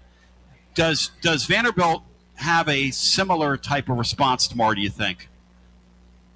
Before I hit that, I wanted to hit something you hit just a second ago about the money and not about the people. I would nuance it to say it is about throwing good money after good coaches and good leaders is the way I would say it, because Clark Lee, I think, is a really good coach, but he had no chance, when he's a couple of years into his career, they had decided they weren't going to play the NIL game. Once he got some money, it's looked different. But tomorrow, I think I said on your show, I think you asked me for a pick the first time around, and I took Tennessee. And some of that was just because of the uncertainty around Miles, who wound up playing. And some of that was just I had seen almost every game that Vanderbilt had lost was to a team very much like Tennessee that was big and physical on the interior. Not only does Vanderbilt struggle to grab rebounds in those spots, but also a lot of their big guys foul out. That's kind of how it played out. Plus, I think that you had a Duke Miles that was just coming back, and when they couldn't score, maybe trying to do a little bit too much at times. So I think off the top, that's how I see it. Now, let's look at what's different this time. You have the Nate Ament situation. So I think that, does he play? Does he play it close to 100%? And look, Tennessee won that with him not having a good shooting game, but he hit the biggest shot of the game down the stretch to win it. So I think that's one factor. I think another one is J.P. Estrella did not play the first time and, played great for Tennessee the other night. I believe scored 22 points at South Carolina. So even if Ament's not there, Estrella is there. And again, that is the type of guy that can give them a problem. But I do think you have two things or a couple things that I could say, okay, if Vanderbilt wins, maybe these are things to circle that are different the second time around than the first time around. One of them is Tanner. I think he's probably healthier than he was. Again, he was dealing with the flu that week and coming off that. And I think it tested positive for the flu the day before the Tennessee game, but played through it anyway. So I think that's one thing. I think Miles now has been back and he's been better. Fourth game back was the game at Ole Miss the other night. He scored 16 points. That's the most he had scored since he's been back. So that's number two. And I think number three, Tennessee did a phenomenal job of shutting Tyler Nickel down. He had 3 points. He was on a three-pointer with under 5 minutes to play, and he's been a complete non-factor. Nickel has scored under his average of 14 for 5 straight games. Some of that, Tennessee may be able to lock him down and defend him well again, but some of that maybe is just dumb luck. That he was such a consistent scorer for them. He's gone through a little bit of funk. He's the kind of guy that he's hit 8 3-pointers in the game twice this year. You can defend him and he could still have a big game. So I think those are 3 wild cards for Vanderbilt. I still think just with Tennessee's, the way it plays and that being a problem for Vanderbilt the first time, and the fact that their bigs just cannot seem to stay out of foul trouble in situations like that, I think that's something that's problematic for Vanderbilt. But there are paths for them to play better, the 3 of which I just outlined, I think, in the rematch. Griff, your thoughts on Chris Lee, what he's added here? Go ahead. Chris Lee's pretty astute. What I see the big difference in this game versus the last, and we talked about it the other day on your show, Tony, is and you saw this during their last game, which was more like Kevin McHale and Robert Parrish-esque from Estrella and Okporo, which we haven't seen all season. 2 bigs getting over 20 points this season in one game.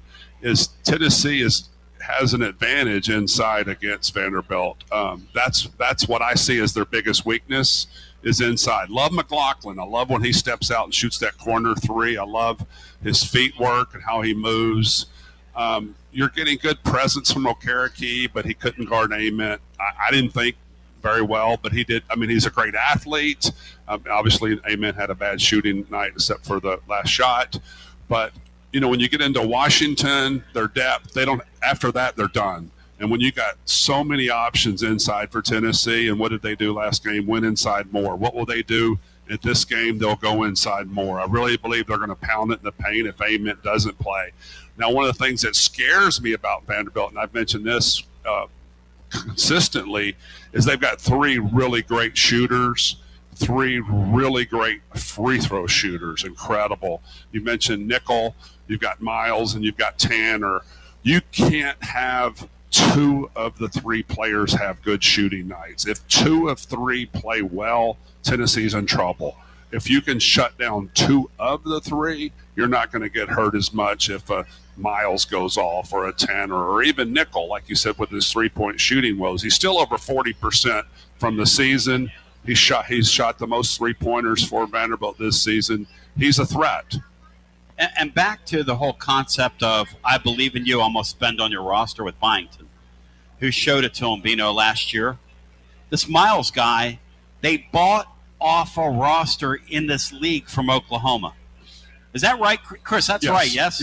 Yes. I mean, and actually he was committed to Virginia for a spell, too. I don't know what happened there, but that was also part of it. I mean, the point is, though. Well, you had a coaching change. That may be part of it. Yeah, that's right. That's right. The point is, though, when is the last time that happened? Vanderbilt's buying players. And listen, the Byington guy, I'd spend. If I was involved with Vanderbilt sports and I wanted to win, he's got credibility to me. Absolutely. You better lock him down long-term contract.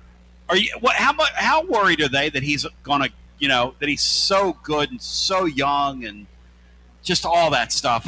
How worried do you think they are, Chris, about him being a flight risk? It depends on who you talk to. Their NIL situation is kind of complicated. I've heard the sunny side up from people. I've heard the concerns from other people. I feel like they've been able to piece it together kind of privately and maybe get to where he needs to be. But I think the spring will tell us. Either he puts together a really good roster again, maybe even a better roster, or he bolts. I mean, there will be other jobs. If an Ohio State or something like that comes up, what's his willingness to bolt to what's probably I think a better job? Or does he wait, if he wants to leave, does he wait for a Kentucky or somebody like that to open in a year? If it does. I mean, I think to me, it kind of depends on who you talk to, but if they're smart, I think they are trying to lock him up quickly because I think he's a pretty good fit here. He's easy to get along with. They've got, I know facilities aren't the big thing now, but they've got a practice facility that he's gotten to use now, that's supposed to be second to none in the city and all the things that come with Vandy and Nashville. So it's a good situation. Is it a great situation? I think we'll see how the offseason plays out. I think that'll tell us a lot of what we need to know. Chris Lee, how's it play out tomorrow? What do you think? You of Southeastern16.com. And what do you think about the rest of the league? I want to ask you this before you leave, before I get your prediction on the game. Does Auburn, in your opinion, you cover this league, does Auburn have a profile that they're in the NCAA tournament, in your humble opinion? To be 100% honest, I have been spending a little bit more of my bandwidth on baseball that's not on Vanderbilt, so I'm not as dug in on profiles. But they're 16 and 14. I think they've had some good wins, but they've also had some really lopsided losses. So I think that's going to be one where I don't know how much the tournament factors in Nashville. Sometimes I wonder if they even look at it at all based on some seeding decisions or some inclusion or exclusion decisions I've seen in past years. But I mean, that field, I think everybody's got them right on the bubble last I checked, don't they? I'll say this, Bino. We talked about it in the first hour. The concept of if Ohio loses in their conference tournament, Miami of Ohio, and if they win their game tonight and go undefeated and lose in their conference tournament, the concept of one of our lesser teams getting in ahead of them is not going to sit well with me.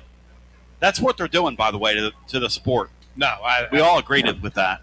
I think middling power conference teams should not go in ahead of really good mid-major teams. Do you agree with that, Chris? I'm split on that. Part of me says, okay, they didn't play anybody. But part of me goes, okay, what's the chance that Kentucky or Auburn could play that schedule and just lose one by dumb luck, right?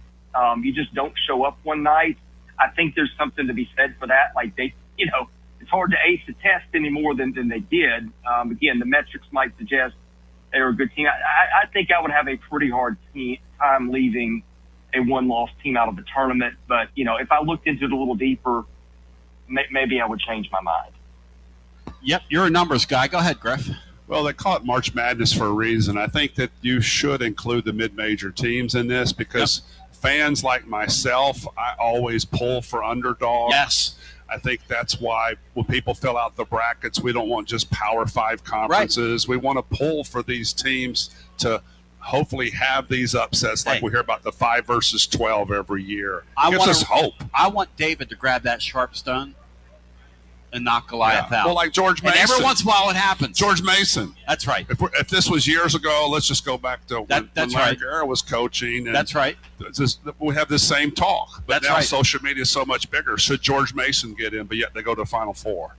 Yeah, Will Miami of Ohio go to Final Four? Was George Mason undefeated? No. Did anybody see that directional school beating Tennessee in the Sweet 16 up there that year? And I know Tennessee was kind of shorthanded without Ziegler, but the point is that team went to the Elite Eight, whatever they were, Florida, Atlantic, whatever they were. Yeah. I mean, that kind of stuff, just, we got to continue that. I mean, Chris, I think Miami of Ohio is definitely going to struggle with major power size when they get into the tournament. I just think that their body of work is more deserving of being in there than ours. I agree. Chris Lee, tell the living listener where they can find you.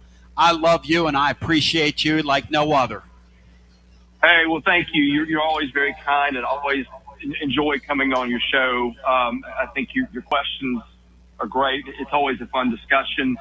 Of course, I run Vandy247.com and the podcast associated with that, and also Southeastern 16. We do football, baseball, basketball. I'm wholly engrossed in baseball right now and not really involved with coverage of the other two, but have been at times. We have designed it as the spot for the SEC fan to go and say, okay, how do these teams all stack up against each other in those three sports? And I think if you're just looking for that 30,000-foot view, you're always going to get coverage on your favorite team better than we're going to provide it. But that's not what we're there for. We're there to tell you how the whole league is doing. I think we've done a great job at it.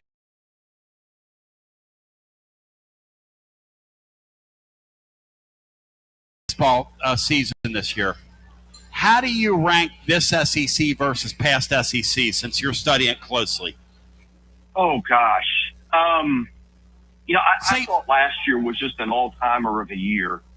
I was shocked when they didn't get more teams in Omaha. I thought it might be a year that they got 6 teams there. It just didn't happen. The draft was pretty good. The year before was phenomenal, too. That was a Jack Caglione, Charlie Condon, all those guys. Of course, Tennessee and A&M were your last 2 teams standing. I don't know. I mean, it is chock full of stars again. You got all kinds of guys and, first-round picks. Tyler Bell at Kentucky's, going to be returning soon. LeBron at Alabama. It's the same. I will tell you this, Tony.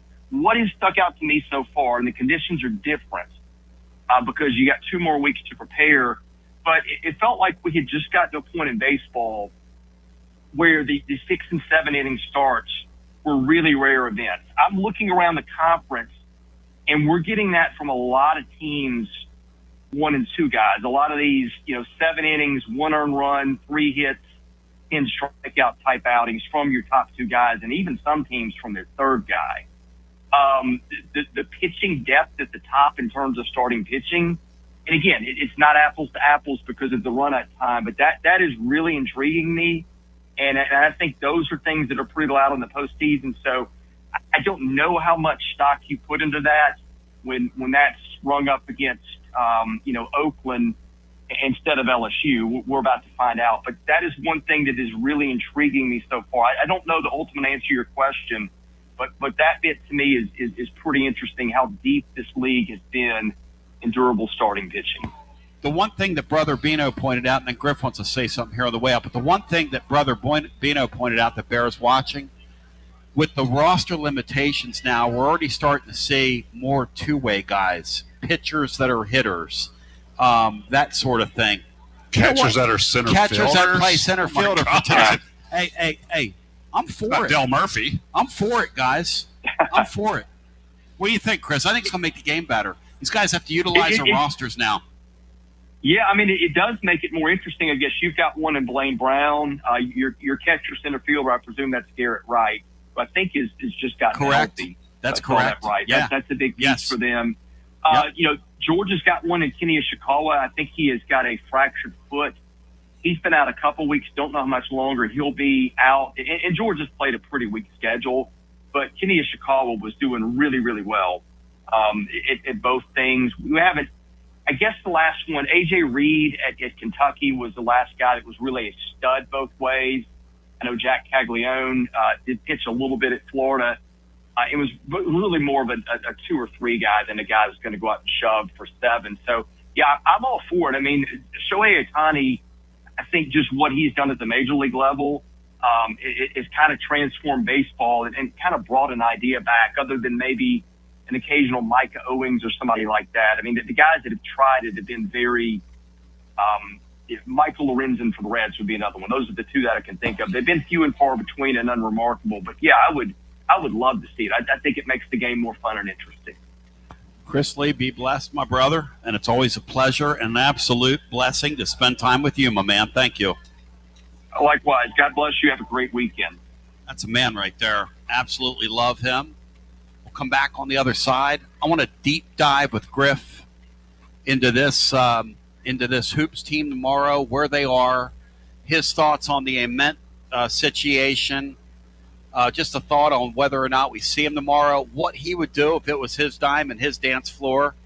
And look, it's a guy who, you heard him say, grew up despising Vanderbilt like all others.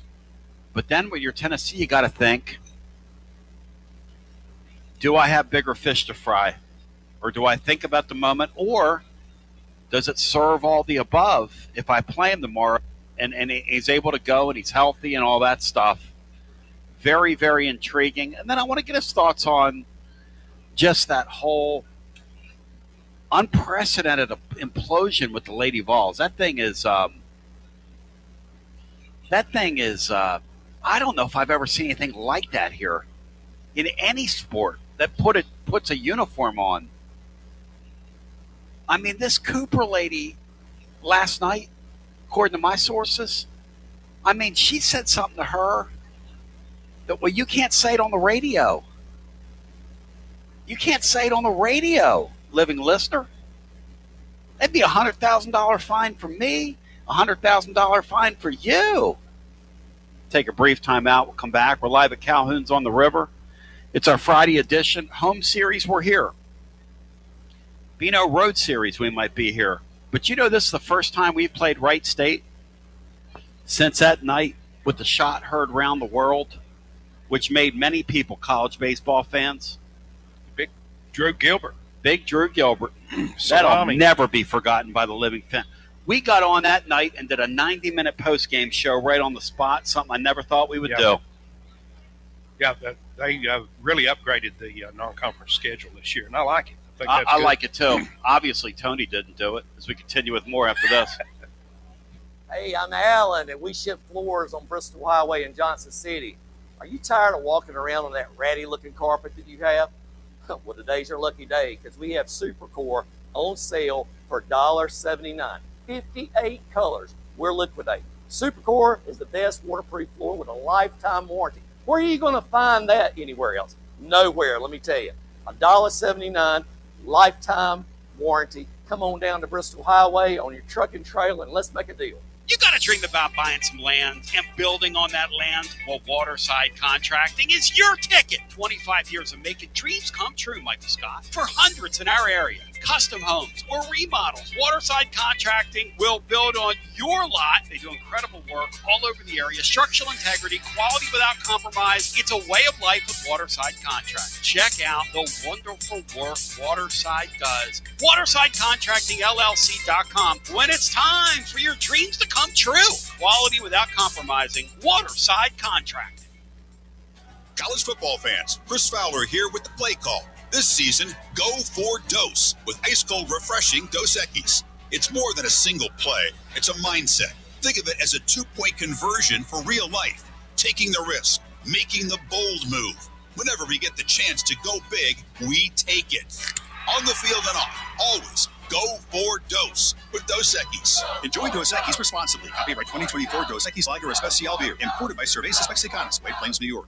Hi, I'm Jim Simpson, owner of Simpson Meats. When's the last time you grilled a really good burger or steak? One your friends still talk about. Our goal at Simpson Meats is to make that happen every time you have a cookout. All of our cuts of meats, steaks, burgers, briskets, and pork are always fresh, flavorful, and sustainably sourced. We are family owned, so we know the importance of knowing how and where your food is raised.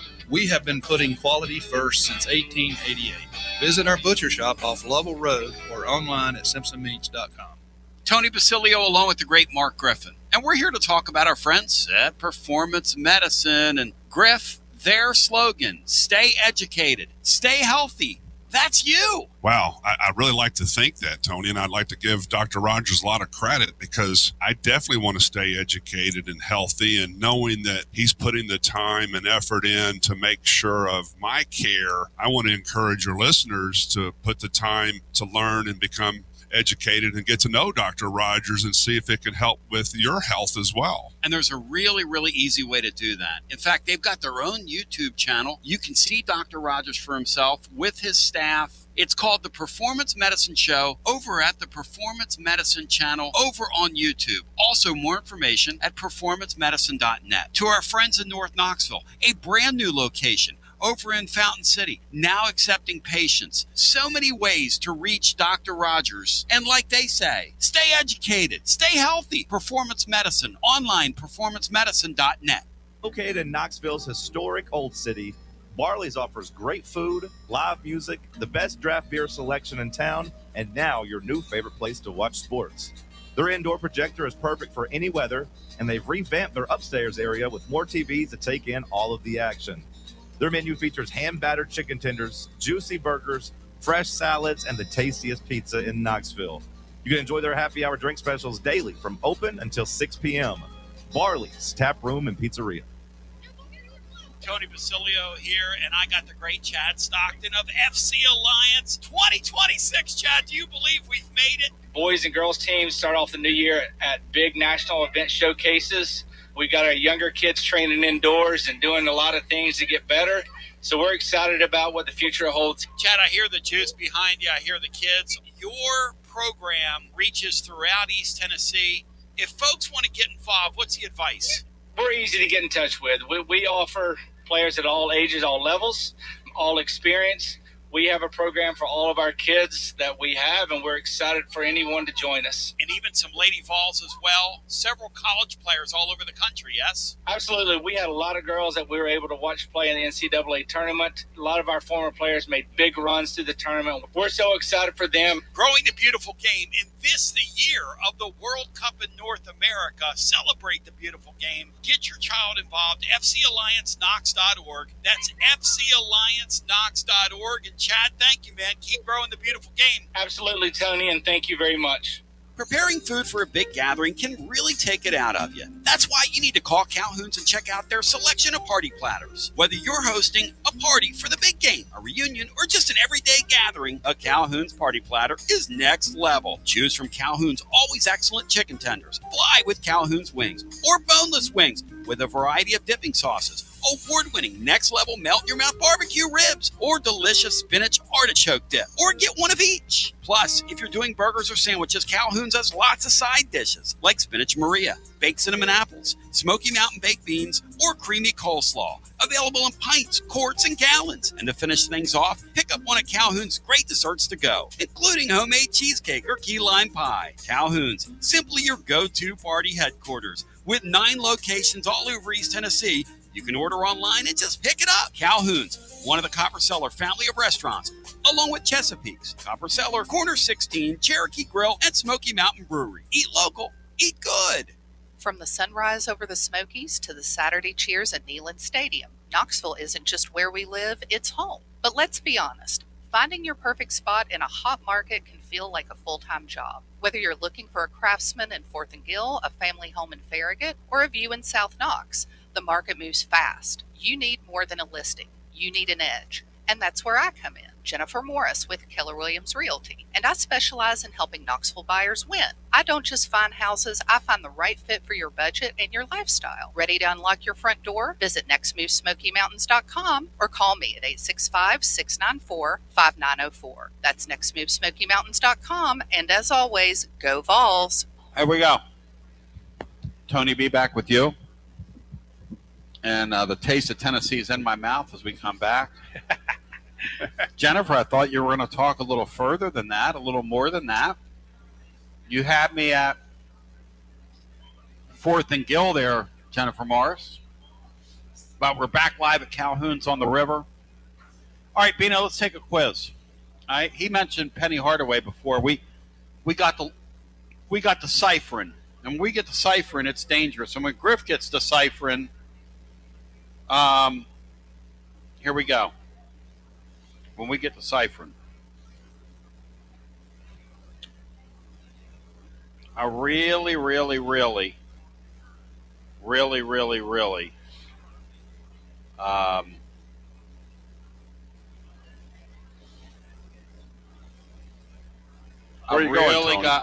got the ciphering, okay? Here's what I'm ciphering, Bino.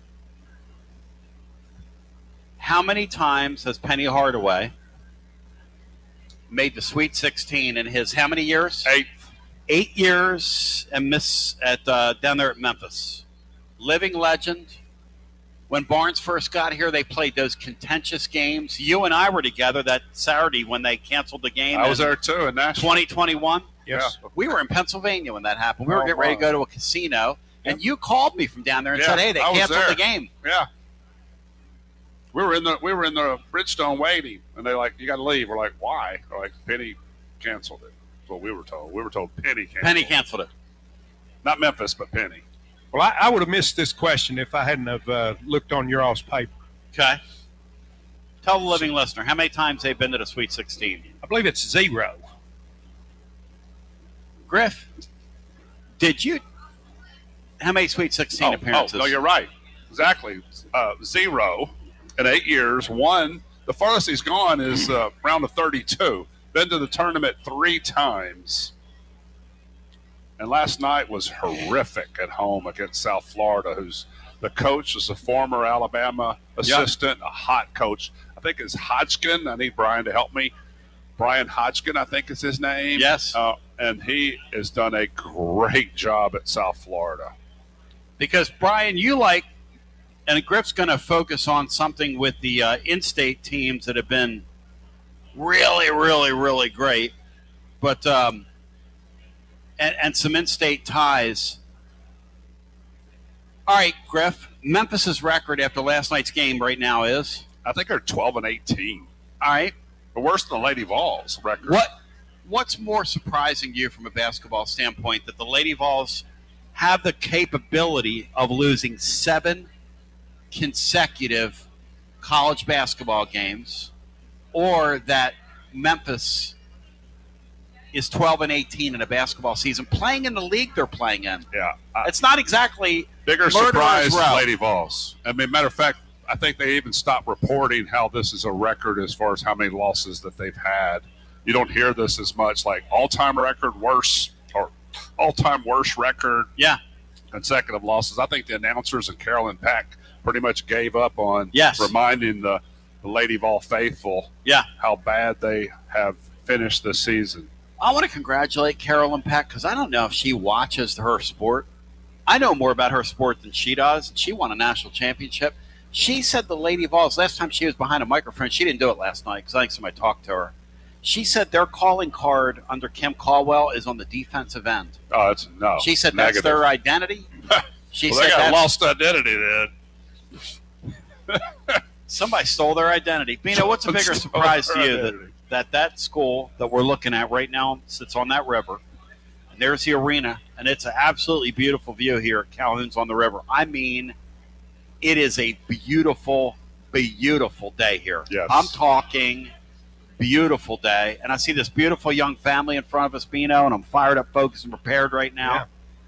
But I do want to say, if you want to go to the baseball game tonight, come up and see me. We've got a few tickets to the game if you want to come up, if you want to go to the game tonight. So come up and see us. Those of you that are out on the deck here at Calhoun's on the river, and I'll try and accommodate you as we can. Bigger surprise to you, Bino, the 7 losses in a row, or that Memphis has mattered so little during the Hardaway era? And by the way, there's some Oakland. There's these fans. Are you Wright State fans? Are those Wright State fans there, Bino? Go ahead. I'm sorry. I'm reaching. I'm losing my concentration up here. Griff's right. Tony, I guess I would go with Memphis just simply because I thought Penny would strengthen that program. I thought that his identity with that city, and his time as a travel ball coach there and a high school coach there, I just thought that they would rally around his presence, and it just hasn't happened. It hasn't happened here. We were trying something kind of brand new. Something that it was questionable whether it was going to be successful in this league. The way Kim Caldwell's teams play. So I'll go with Memphis. Griff, explain something to me about the Caldwell thing. And this is something about life that I guess I'll never understand. How does Kim Caldwell get the results she got last year, and then this year's team turns around and implodes on her? You've been inside the sport, you've played, you've coached, the whole thing.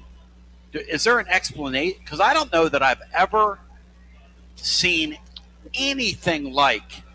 We've seen some train wrecks here. Todd Rowley baseball, Bino, was kind of a train wreck, yes? Yes. Yes. And the stories that we've heard and the stuff. This lady here and this tenure is taking the cake this year. She's like, hold my Dos Equis. I will show you Cervezas Mexicanas. I'll show you something.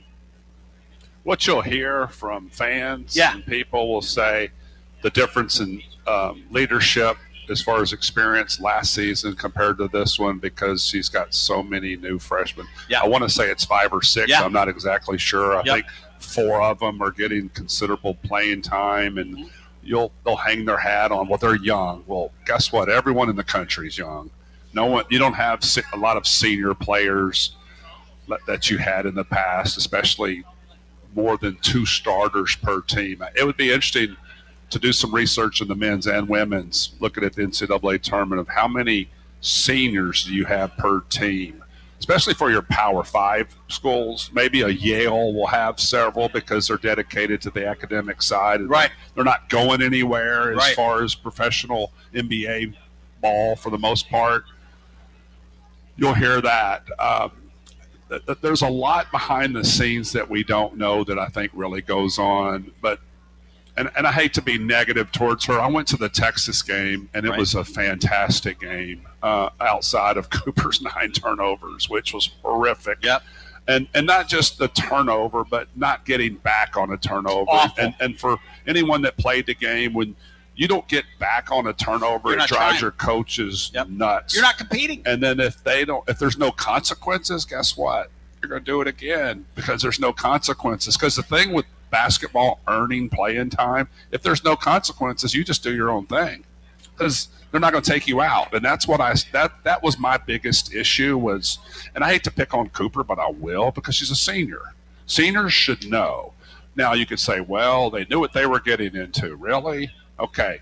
Well, a great motivator, all coaches say, is sitting on the bench. Put her on the bench.